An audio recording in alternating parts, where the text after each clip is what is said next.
Si hay algo de crucial importancia que debería discutirse, es el modelo de desarrollo que tiene actualmente el país.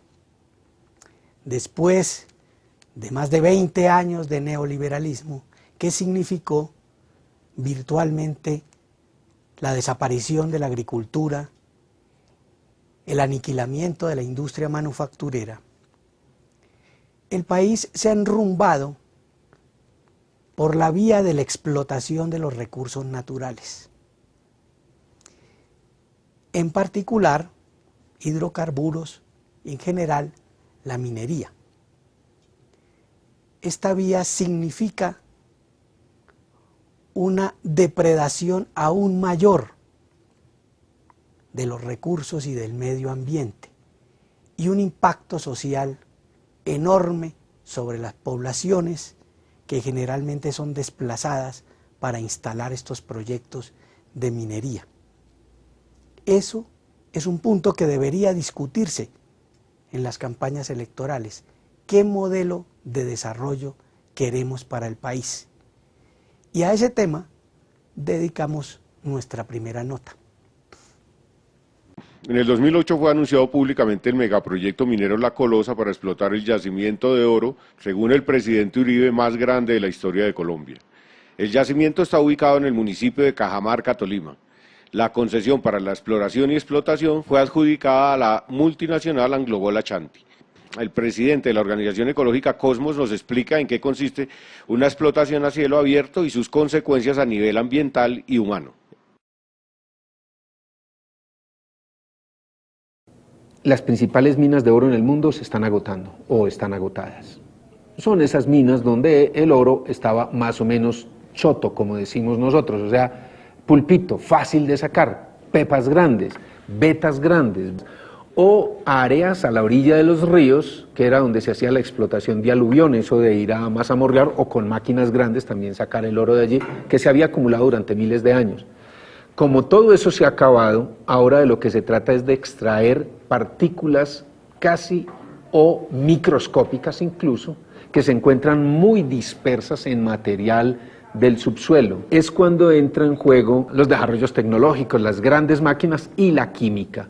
Describamos un poco qué es este asunto de una explotación a cielo abierto. Lo primero que hacen es quitar a la gente de la superficie de la tierra, y eso se hace por las buenas o por las malas. Te obligan a vender la tierra, eso es por las buenas. Por las malas es lo que hemos visto en los últimos 20, 25 años, que es las fuerzas paramilitares, las fuerzas militares. Quitada la gente, entonces hay que quitar la vegetación, y con la vegetación los animales, entonces hay que quitar la vida encima. El suelo hay que quitarlo también porque ahí no está el oro. Hay que despejar, y estamos hablando de áreas de centenares de hectáreas. Luego se llega al subsuelo, se quiebra con dinamita, se saca eso en volquetas muy grandes de 300 toneladas, se lleva a unos molinos, se muele, se vuelve polvo, se impermeabilizan unas áreas y sobre ellas se hacen montañas de ese material molido y se riega cianuro durante semanas o meses por encima de esas montañas. El cianuro atrapa las partículas microscópicas de oro, eso va a dar a lo que se llaman unos lagos o estanques de descole. De allí se toma, se trata con carbono activado, se sale aparte el cianuro. Ese cianuro se toma con motobombas y se sigue rociando por encima, etc. Al cabo de 12, 15, 20, máximo 25 años, una mina de estas se agota.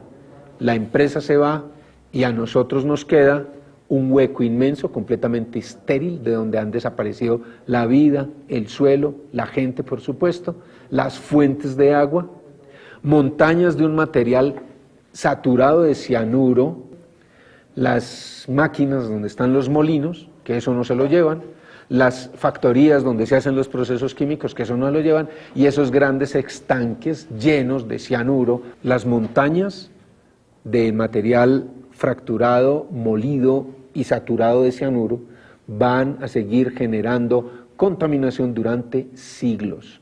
Porque hay otro fenómeno que es el de los drenajes ácidos. todo ese material que antes estaba bajo la tierra, donde hay metales pesados expuestos al aire, a la atmósfera, al clima, generan óxidos de metales pesados, y también el agua lleva metales pesados a las aguas de escorrentía, a las aguas subterráneas y a los suelos también, con el tiempo, con el viento y con las aguas. O sea, es un desastre total. La descripción de eso es terrorífico, y estamos hablando de centenares de hectáreas, y cada mina son centenares de hectáreas. El Código de Minas, que regula la propiedad y explotación del subsuelo en Colombia, en vez de proteger al pequeño minero, de asegurar un respeto al medio ambiente y a los derechos fundamentales de las poblaciones, fue diseñado al tamaño de los intereses de las grandes multinacionales. Hace 13 años el subsuelo era propiedad de la nación, o sea, de todos nosotros. Para decidir sobre los recursos del subsuelo nos tenían que pedir permiso. De alguna manera, por lo menos en el Congreso se tenía que debatir el asunto, las asambleas departamentales, los consejos, las autoridades locales tenían por qué enterarse, pero cualquier día, seguramente distraídos nosotros mientras veíamos alguna telenovela, algún partido de fútbol, algún reinado, alguna de estas distracciones, le cambiaron un articulito, cambiaron el articulito y pasó a ser el subsuelo propiedad del Estado. Cuando es propiedad del Estado, el gobierno adquiere cierta autonomía para tomar decisiones, sin consultar a la nación. Y eso es lo que está sucediendo actualmente.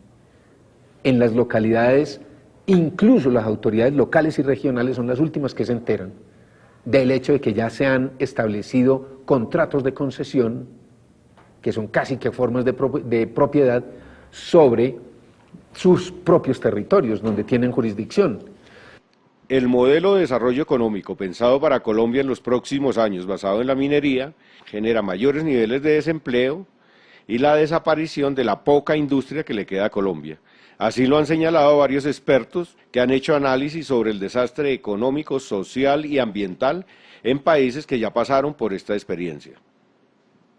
Aunque suene muy radical, en el caso del oro, creo que con el oro que ya se ha extraído y que está ahí sobre la superficie, en las joyas que tienen las personas y todo eso, es suficiente para mucho tiempo, y que no se justifica estar acabando la vida de comunidades, destruyendo la diversidad biológica, la vida, el agua, el paisaje, la belleza del mundo, por sacar unas briznitas de oro de debajo de la superficie.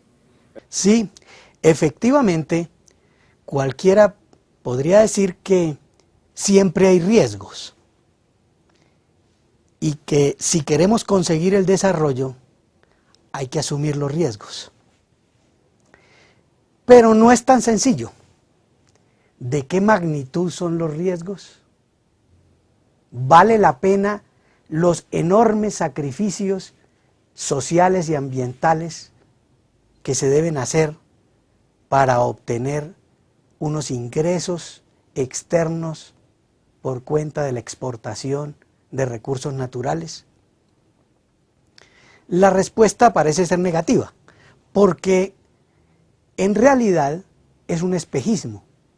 En realidad estamos hablando de unas exportaciones que a corto plazo pueden significar mucho para el país, pero a mediano y largo plazo significan una devastación ambiental y social. Y por otra parte, como decíamos en la introducción de esta nota, ¿queremos un país basado en la minería? ¿Es ese el sector que puede ofrecer empleo, bienestar social, sostenibilidad, garantía de desarrollo futuro? ¿O deberíamos pensar en otras posibilidades? En todo caso, ya hay movimientos sociales, ya hay gentes que están protestando, que están planteando alternativas no solo a la minería de cielo abierto, sino al modelo mismo, y vamos a seguir el paso de estas propuestas y de estas protestas en nuestro